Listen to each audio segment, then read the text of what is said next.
Welcome to the Frontline Herbalism podcast with your host Nicole Rose from the Solidarity Apothecary. This is your place for all things plants and liberation. Let's get started. Hello, welcome back to the Frontline Herbalism podcast.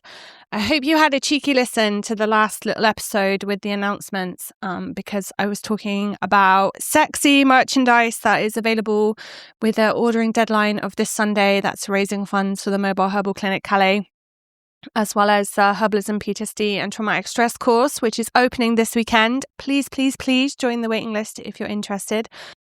All right, so today I'm going to be talking about herbs for stress, anxiety and overwhelm. And the herbs that I tend to work with for these states are Relaxant Nervines. And I'm going to interrogate kind of what that means. We're going to talk about some of the herbs that kind of fall into this category and then how to practically work with them.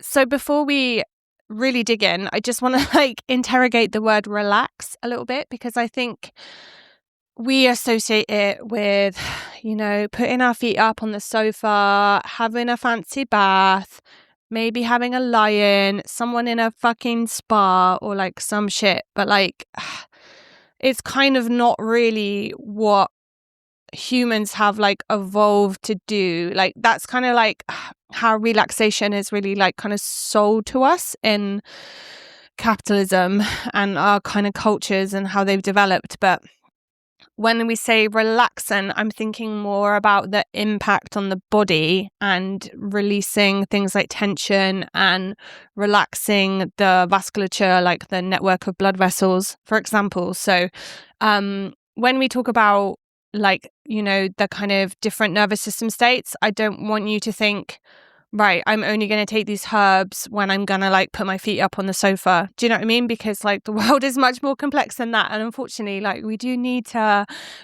function in our society.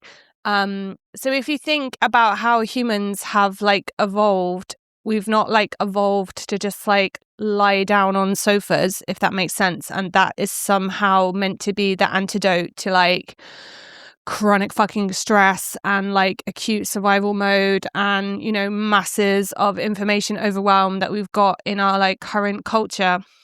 If you think of how humans have evolved, we're not relaxing, but we're doing activities that are kind of reproductive labor, in the sense of planting vegetables and foraging herbs, or hunting animals, which is not a relaxing thing. It is more of a state of mobilization. But I'm just saying that this dichotomy of really, really busy and then really, really relaxed isn't really real or realistic as a kind of goal for someone to feel better.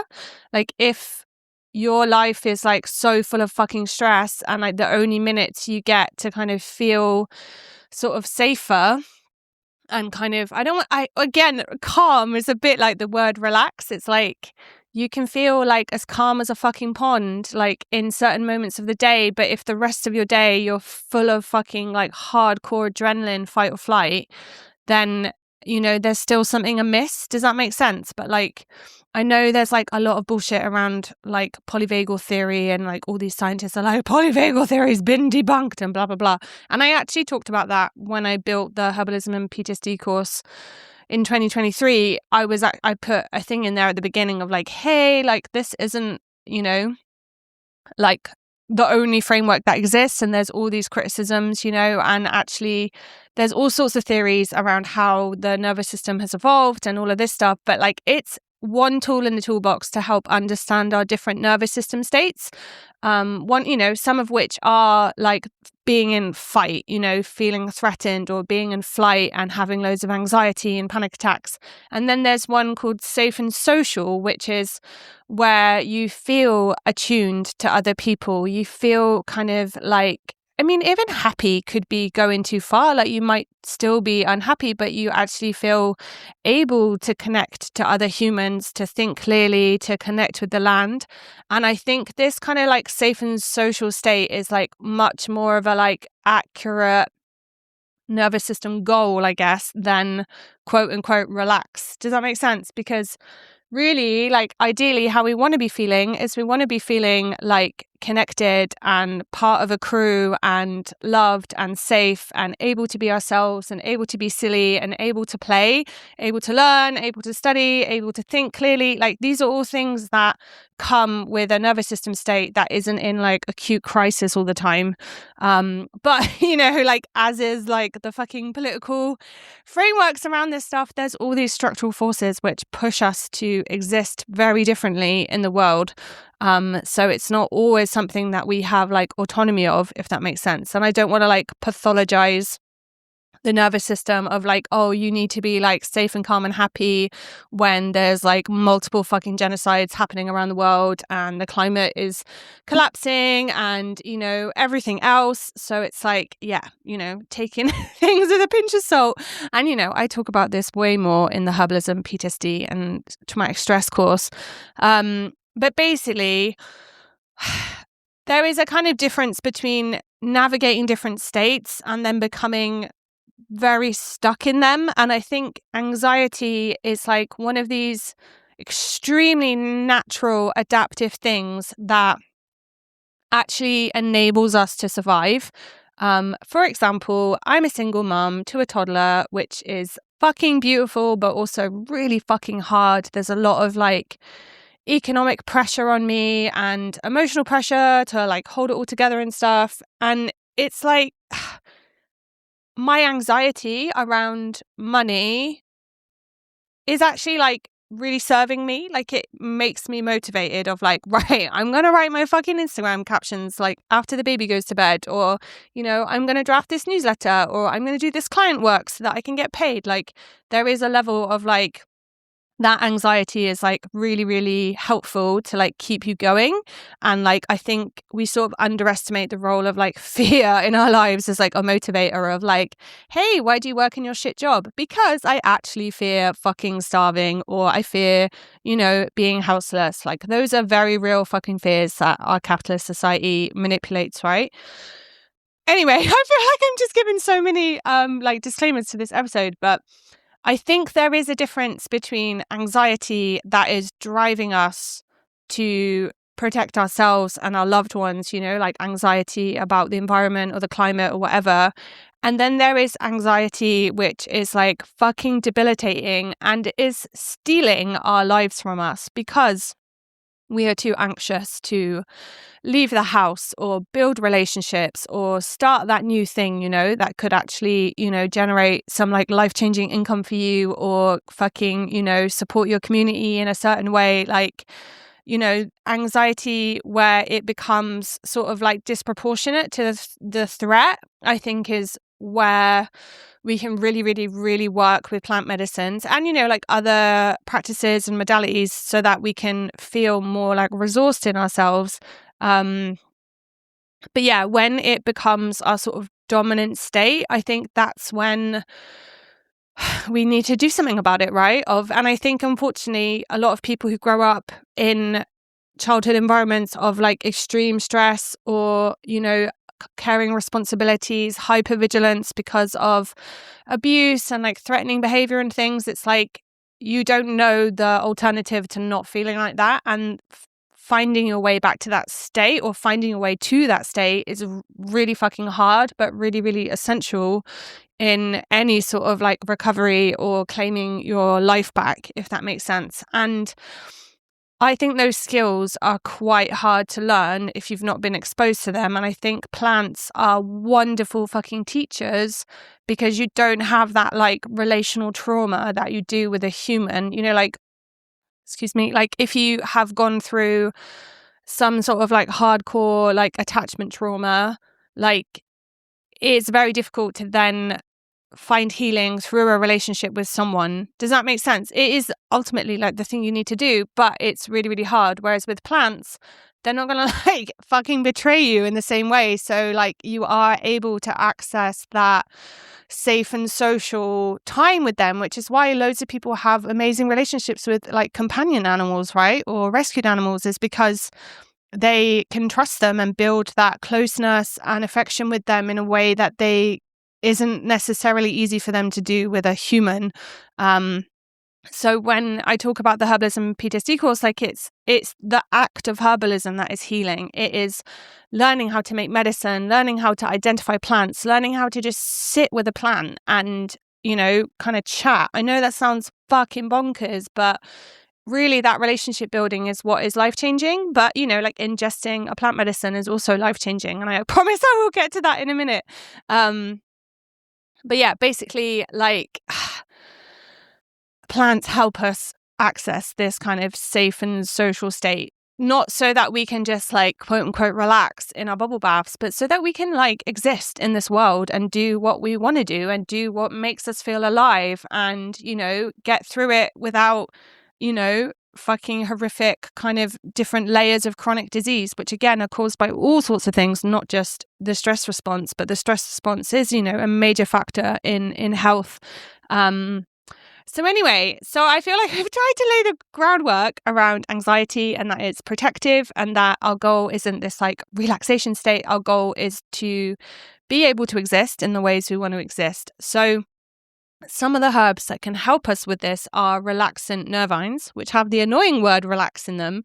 But these herbs tend to have a direct effect on this sympathetic nervous system. So this is our activated like fight or flight response, right? And that's a very fucking physiological response, you know, like your heart rate goes fast, like your breath, you know, speeds up, like your, you know, your blood pressure rises. Like there's all these like physiological changes because your body is preparing for a fight or preparing to run away, right? Like if I'm not going to give some horrible example, but yeah, you understand what I'm saying, right? I feel like people are much more familiar with this state. So it's like sometimes that state is like really fucking needed. Like if someone was coming in my house to like attack my baby, I would be very fucking like grateful for my fight response where I can just be a fierce mama bear and whip into action.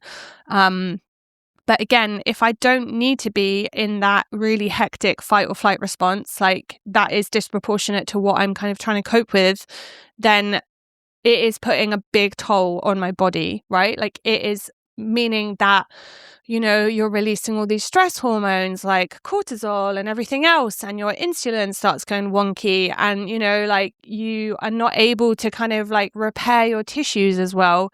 So when we're in this parasympathetic state, this more like rest and digest state, there is again this physiological cascade where our muscles relax, our blood pressure reduces, like our tissues get a chance to repair themselves, and our digestive system is able to like function much more optionally. So there's more adequate blood flow, you know, the enzymes are flowing, like we're able to actually kind of like digest our food, which means we can access energy to, again, live our fucking best lives.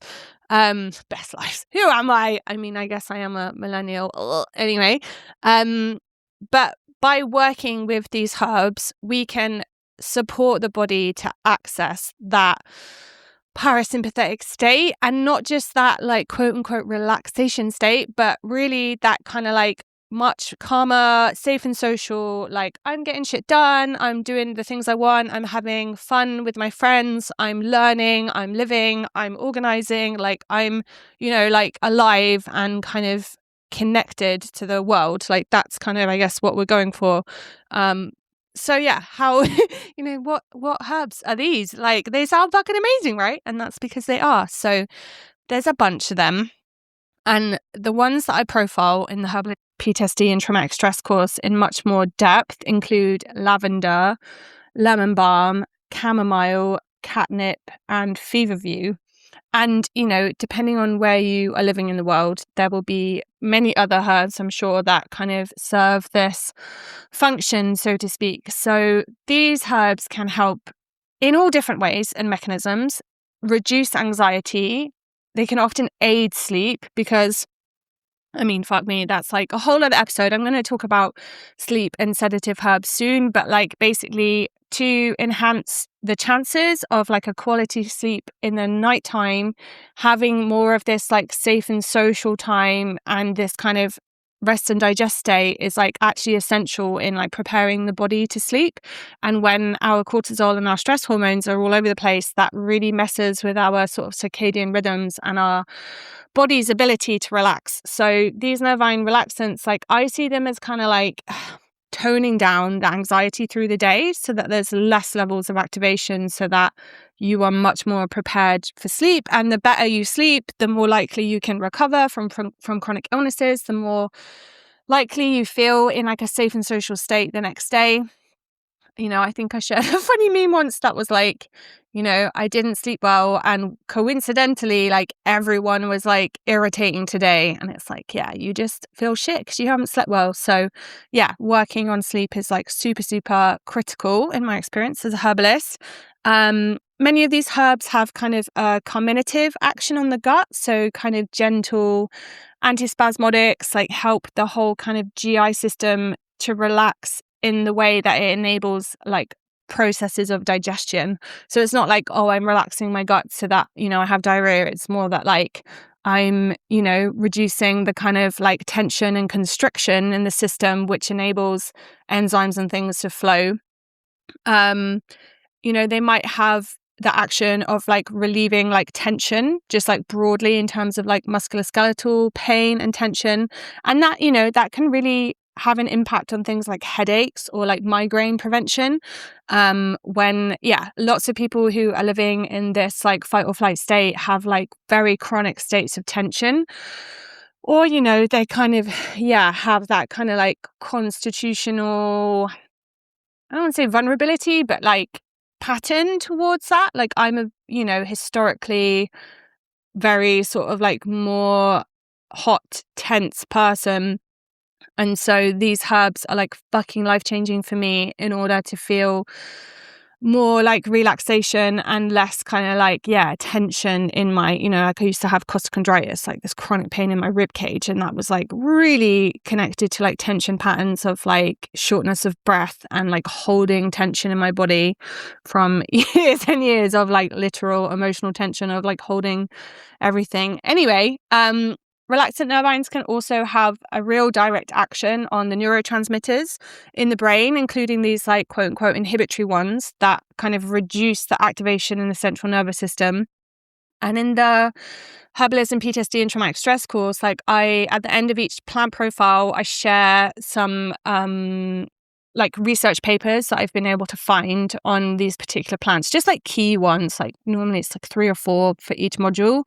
And you know, I've put the papers in the resources like the folder for the course as well, so people can like go and read that material like directly.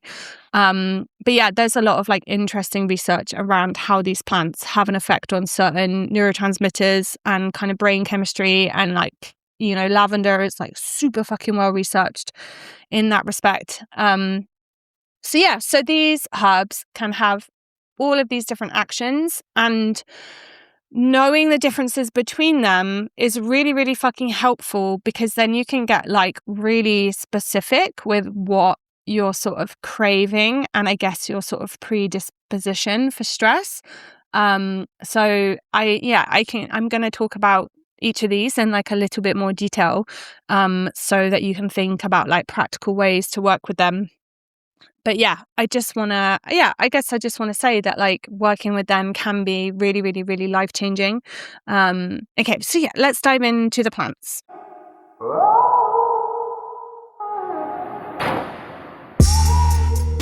So this is going to be really difficult for me to talk about these herbs briefly, because like there's just so much to them all. And that's why, yeah, shameless plug, like the Herbalism, PTSD and traumatic stress course is epic, because you get to have that like comprehensive deep dive into that plant where I can really talk about these actions like in much more depth. But yeah, okay, so let's start with lavender, because it's fucking lovely, isn't it? Like I put a post on Instagram about lavender recently and how it was like outside of my friend's psychiatric unit, my friend Taylor, who died in prison, and how, yeah, I used to just, you know, feel comforted by seeing these plants, but also feel frustrated and sad that I couldn't take them in to Taylor. But I think lavender is like one of the herbs that people have like the most sort of like familiarity with. So it's like quite a good kind of like gateway herb, if that makes sense. But yeah, lavender is one of our kind of like strongest acting herbs, I find, in this kind of category that can sort of almost instantaneously help move us into a much more parasympathetic state. So there's different ways to work with lavender. Like you can kind of like go hard, if that makes sense, by having more of the herb, like, and that really helping you with like a state of sleep. So I've talked about it so many times, but I make this amazing lavender oil with like dried lavender flowers that are powdered with a tiny dash of vodka mixed with olive oil and then strained. And I get the olive oil from a co-op that is like Palestinian led, and it comes from the West Bank. And so yeah, it just like it's really kind of like beautiful, and people like love receiving it and appreciate that kind of solidarity. But anyway, this lavender oil, you can just cake yourself in it, and that can just really enable you to have like this kind of much richer, deeper sleep. But I think we sort of underestimate like the role that lavender can play like in the daytime. And yeah, so before I move on to that, I guess I want to say there is like a difference between like an infused oil and an essential oil. And essential oils are really, really, really fucking strong, potent, consolidated amount of like tons of plant material.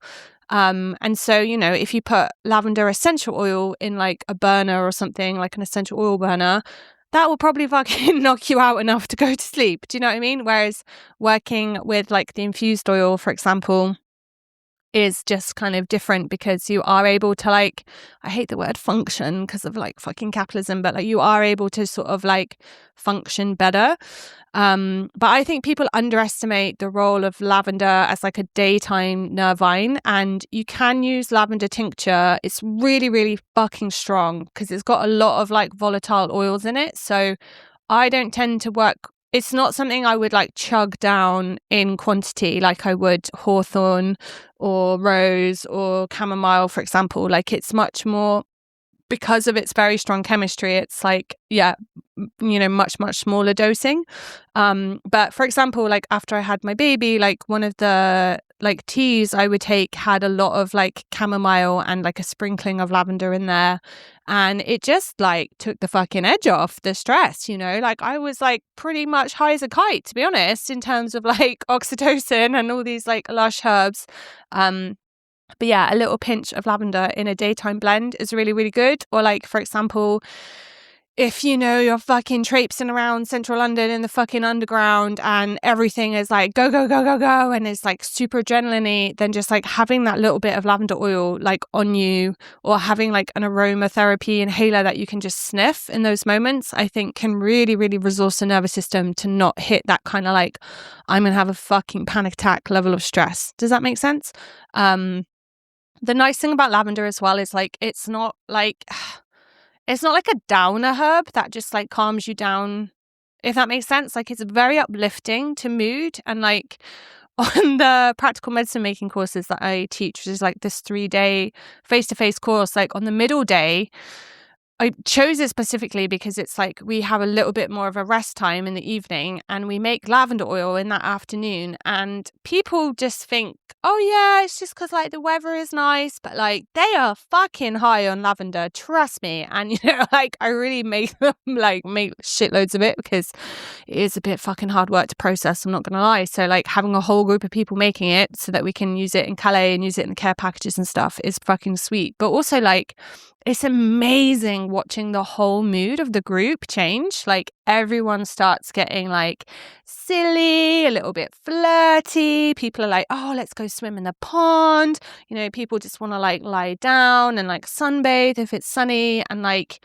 I'm just there like laughing in my inside because I know it's the lavender like doing its magic. And suddenly everyone is so much more fucking relaxed, but like also, yeah, just like uplifted in terms of mood. So I think lavender is like really, really special in terms of its simultaneous like reducing this like level of intense anxiety, but also just like lifting the mood.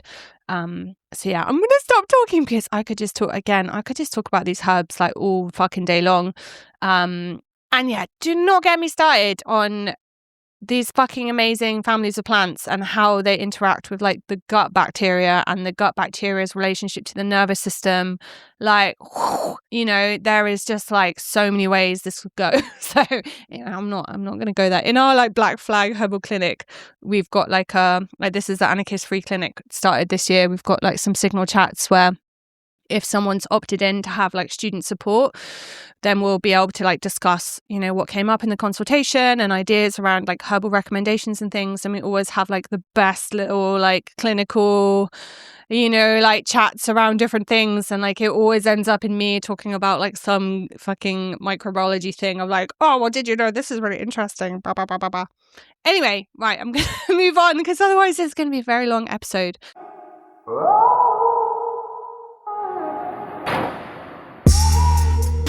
All right, so now I'm going to talk about chamomile. And I've just remembered there is actually a whole podcast episode about chamomile where I read the chapter about chamomile from the Prisoner's Herbal book, because this was one of the herbs that I found in prison. Like there was like chamomile on the like canteen, like on the, you know, they call it commissary in the US, but on the thing that you can order once a week. But there was also like wild chamomile, like pineapple weed that I worked with like really a lot. So please check out that episode if you're interested in like the broader properties of chamomile. Oh, and again, in my course, I just talk about chamomile for ages, so I don't know how I'm going to keep this brief, but I think chamomile is like the fucking herb for like daytime use. Like, do not get me wrong, a chamomile blend in an evening tea blend is fucking divine, but in terms of like reducing the activation of the sympathetic, this fight or flight nervous system, but still being able to kind of like function and exist and focus in your work or your organizing or your caring or whatever you're doing, I think chamomile is like second to none. I also think chamomile is like wildly underestimated medicinally. Like it has the most incredible impacts on the gut. And I think, again, its affinity with the gut is what is really helping with the stress response. You know, I use it in my like gut restoration tea blends for like anyone in sort of digestive distress of different ways. Like it's really fantastic. In terms of like helping heal kind of intestinal permeability and like aiding relaxation so that you can have like your digestive enzymes that are working properly to digest your food, to increase your energy, to reduce your inflammation, blah, blah, blah, blah, blah. But yeah, like chamomile is like the fucking, you know, it's just epic. So like in my herbal care packages, I make a kind of nervous system soother blend, which is like more for like a daytime use, that contains chamomile, lemon balm, and hawthorn. And yeah, again, like I would feel safe giving this to someone if they were going to go, you know, and fucking do something. Like it's not going to like knock you out while you're driving. I guess, side note, people are very different. And for some people, chamomile, I guess, can put them to sleep, or a cup of chamomile tea can knock them out. And we've all got different baseline in terms of our nervous systems. But I think for people with like chronic anxiety, if it's like a 10 out of 10, chamomile will like drop that down to like a 7 out of 10. Does that make sense? Whereas I think if someone is already at a nice like cheeky 2 out of 10, not that anxious, pretty relaxed person, having chamomile might just like, you know, make them sleepy or inactive. But I think for people, yeah, with like a lot of activation, then chamomile is like really fantastic.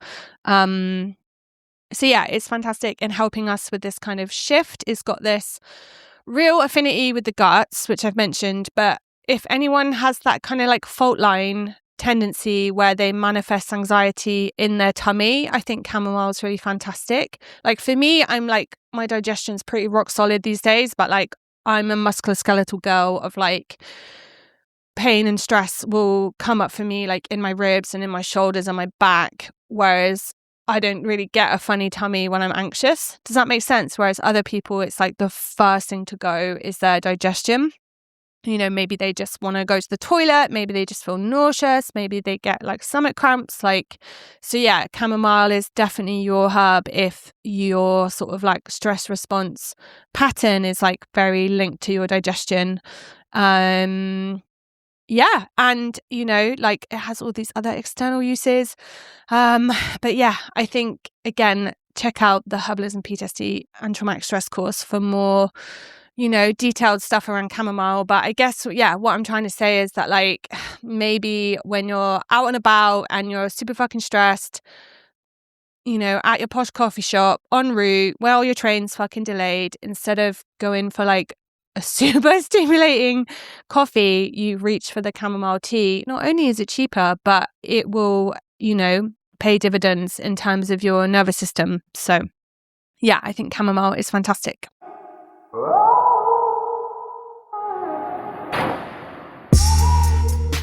All right, so lemon balm.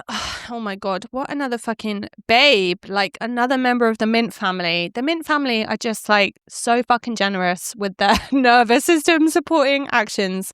If you've never had a cup of fresh lemon balm tea, then what you fucking doing with your life? No, I'm just joking. I never had that for fucking decades. But if you have a windowsill where you can grow herbs, I strongly recommend sticking some lemon balm in there, because it is just so dreamy in terms of like scent and flavor and taste. Like my most favorite medicine is lemon balm glycerite, and that's because glycerites combine vegetable glycerin and water, and I think lemon balm has such a wonderful affinity when you make like lemon balm tea, for example, that a glycerite is almost like preserving that tea. Like that's how I pitch it sometimes on my courses. But I have worked with lemon balm tincture, and it can be very strong and effective, but like just doesn't match the glycerite in my opinion. So yeah, lemon balm is like one of these herbs that I include in my nervous system soother blend. A little bit like lavender, it's very uplifting of mood, but simultaneously extremely kind of relaxant, but not in like a heavily sedated way. A little bit like chamomile in the sense of like everyone's different in terms of sensitivity, but yeah, lemon balm has this kind of like combined action of reducing that level of kind of stress that you're under, but simultaneously like lifting your mood. And I think lemon balm has more kind of like nootropic properties in the sense of like working on like the limbic system and the brain and getting like blood flow up there so that you can concentrate.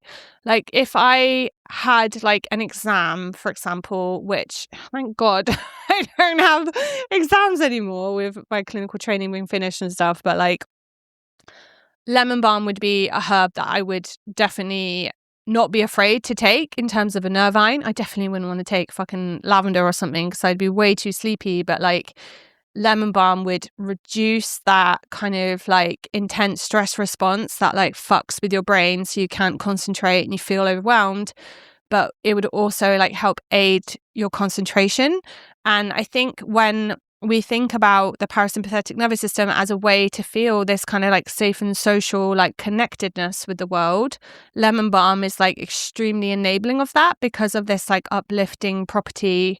So it's kind of like, I feel like you can fucking hate everyone and then you can have some lemon balm and it's like the world just doesn't seem as bad somehow, and you can just talk to people and build a relationship with them. Like it's quite a nice herb I like to have like before my sort of consultations with people, because I feel like it kind of just like enables me to like be kind of like engaged and open, but it doesn't have this kind of like sedating nature. I think lemon balm has a very sneaky like nerve tonic action as well. Like I've seen it over and over again where people have worked with lemon balm long term to kind of create like a new baseline for the nervous system where their default isn't like stress. Like I think it's very under researched in terms of its potential actions like on the adrenal system and the kind of like stress response in the body. That's just my like intuitive sense. Like sometimes I'm like, man, should I just go into research? But then I just like fucking have no like academic, like I dropped out of school when I was 16 and stuff. So like anyway, I'm not going to go on a side rant, but I'm just saying that like I wish this stuff was more researched, or at least like DIY kind of people's science level research, because I think lemon balm has this kind of nerve tonic property where it's really supporting our guts to function better. A bit like chamomile, it has like a real affinity for people who experience stress and anxiety in their guts. But I feel like lemon balm also has an affinity with the like cardiovascular system. So like it can relax that tension across our blood vessels, but then can simultaneously help to just like focus this kind of scattered mind and also help our memory. And I know that there is some research around its impact on certain like receptors in the brain and stuff. So anyway, like lemon balm is just fucking great. Like, you know, we can feel calm and relaxed in this, like, not in a like lie on the sofa way, but like we can also feel like alert and focused and like able to like, you know, connect with the world. So yeah.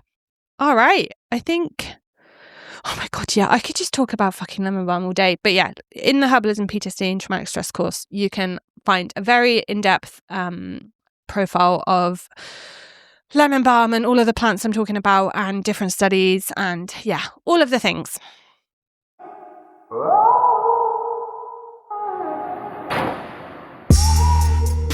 All right, so now I'm going to talk about catnip.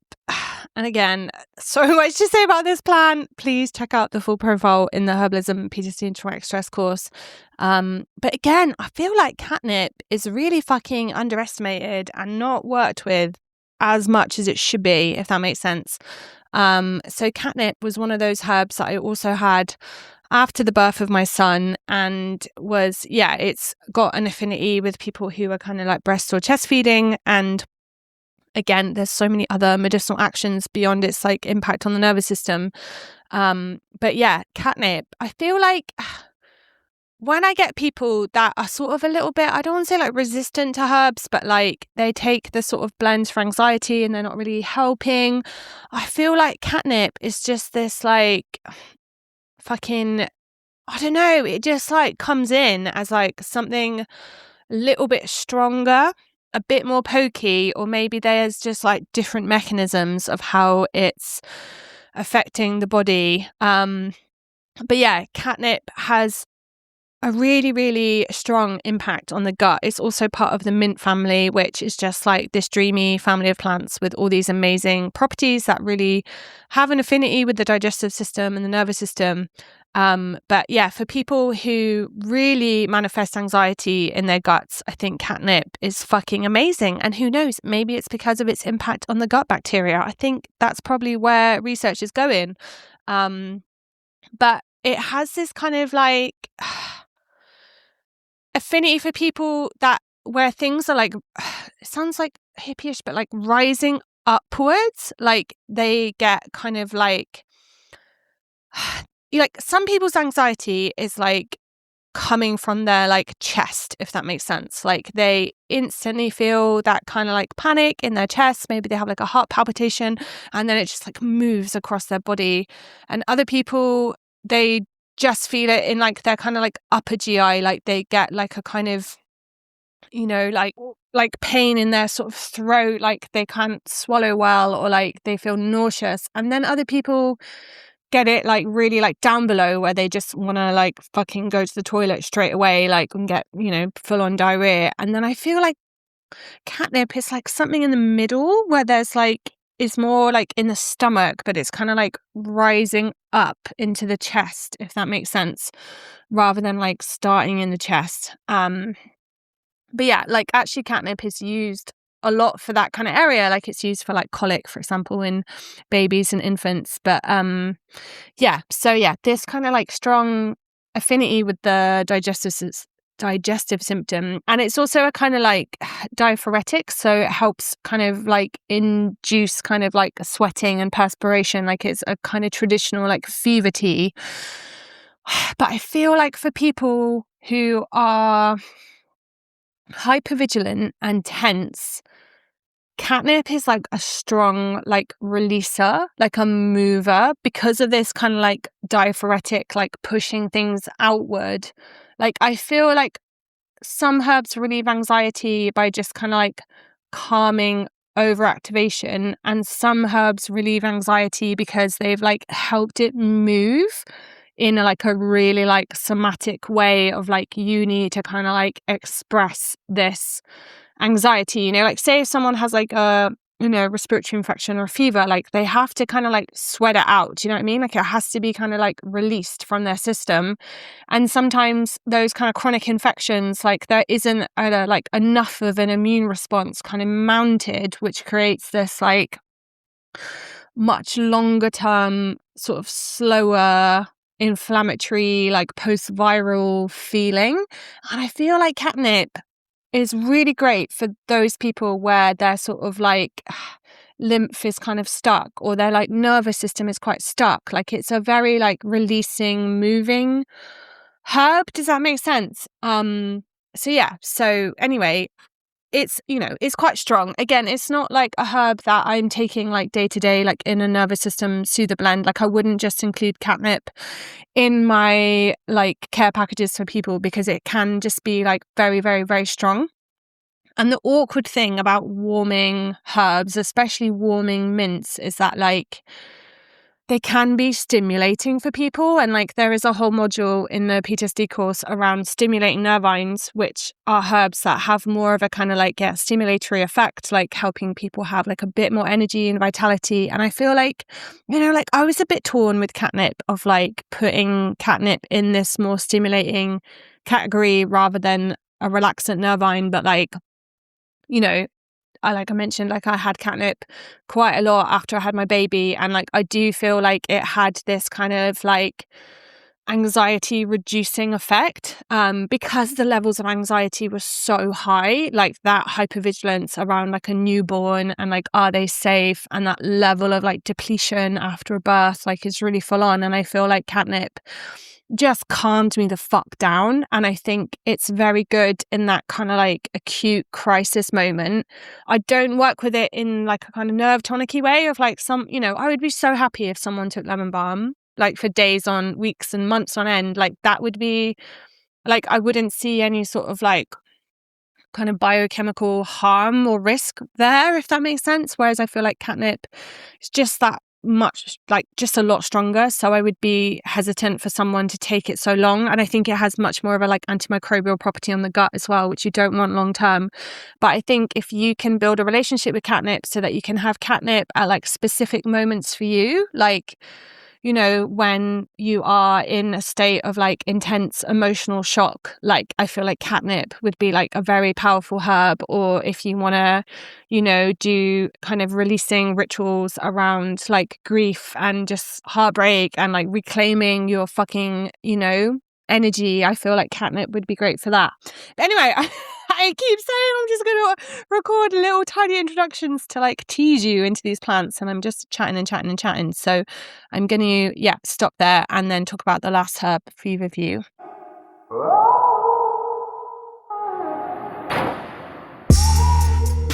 All right, so the last herb is fever view, which again is like, it's not your kind of like chamomile lemon balm taken whenever kind of herb. Like it's much, much stronger. And fever view gets kind of like pigeonholed as like a migraine herb, but you know, it can be very effective for migraines. And I think, again, if that's your stress pattern, then fever view is like potentially like an important nervine for you to work with.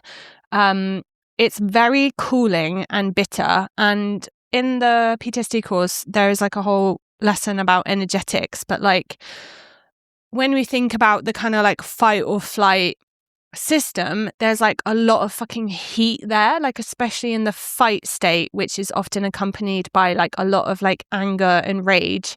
And I think when we see that level of heat, we can think then about like cooling herbs. And this is where I really went wrong with herbalism for a long time, was I'm like super fucking hot person, and my PTSD from prison and childhood really manifested in like a lot of fucking anger and rage. And so having like, and I'm super warm constitutionally, like I barely ever feel the cold. So like having warming herbs that were like drying and tonifying were just like a fucking nightmare for me. Whereas like those cooling herbs are just dreamy, and fever view is like very, very cooling and cold in my experience. So that's why I think it's really good for this kind of constitution where there's like a lot of like heat, and it's also like very relaxant in terms of tension. I think a lot of people get headaches and migraines because of like musculoskeletal problems and just like general tension in the system. And I think that's where Feverview is like a sneaky fucking amazing magical plan, is just relieving that tension. And it's got a real affinity with like nerves, in the sense of like, you know, people that have like sciatica or shingles or, you know, different like neuralgia pain. Like I think Feverview, you know, because often like people have those challenges, and then I want to work with a herb like St. John's wort, which is like fucking amazing for that kind of nerve pain, but so many people are on medication that it's just not safe or appropriate to use St. John's wort, whereas I feel like Feverview just has that like extra kind of affinity with that kind of nerve pain. And you know, has like other actions for people who have, for example, challenges with menstruation or like really heavy period pains. And like, I don't know, like I need to research it, but I feel like there's some kind of like relationship between Feverview and like progesterone, because a lot of people with like a progesterone sensitivity get migraines and headaches when they're premenstrual, and then get like often bad period pains, and then Feverview kind of has this great like antispasmodic action. And also like Feverview has a good kind of affinity with people that have this kind of like slight like allergic response, which is a lot of like heat again, you know, like high levels of histamine. Like a lot of people get headaches and sinus congestion, for example, as a kind of like allergy response, and Feverview has like a sneaky affinity with that as well. So yeah, like I think there's some research around Feverview and like histamine, for example.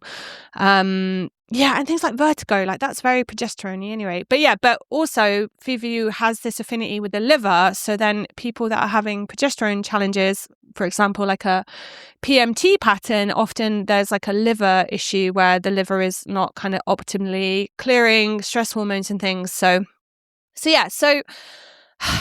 Feverview is like fantastic for like all these kind of, I don't want to say like secondary things, because they are like primary health complaints of people, but like as a nervine, you can get like really like specific and focused with it to help with all these like other patterns of chronic stress in the body. Does that make sense? But it does also just have this like general relaxant action, which I think is kind of like underestimated. But again, it's like quite strong. So like I wouldn't be like, have Feverview tea every day or Feverview tincture. Like I would want to work with that plant very intentionally and probably in like quite a short-term way. I don't know, but then some people have an affinity longer term. I don't know. But anyway, I'd want to kind of be very person specific with it. Whereas I feel like with things like lemon balm and chamomile, I'm just like a fucking drug dealer with that shit. I'm just like, come on, everyone, like take these amazing herbs. They can just support you all day long. So anyway, I have been talking so much and I have got loads to do this morning in my herb shed for my clients, prepping their blends, prepping the herbal care packages, doing all the things. So I'm going to stop talking, but highly, highly, highly recommend that you join the Herbalism PTSD and Traumatic Stress course if these herbs have been like interesting or fascinating, or you want to just work with them, want to understand all the things I'm banging on about. No one is turned away for lack of funds, so please do not let money be a barrier. It is open to everyone who wants to join it, and obviously some people will hopefully pay so that I can, maintain my livelihood and look after my little one and keep the work of the Solidarity Apothecary going. But it is open for enrollment on Sunday. So please, please, please join the waiting list if you're interested. And thank you for listening. Thanks so much for listening to the Frontline Herbalism podcast. You can find the transcript, the links, all the resources from the show at solidarityapothecary.org/podcast.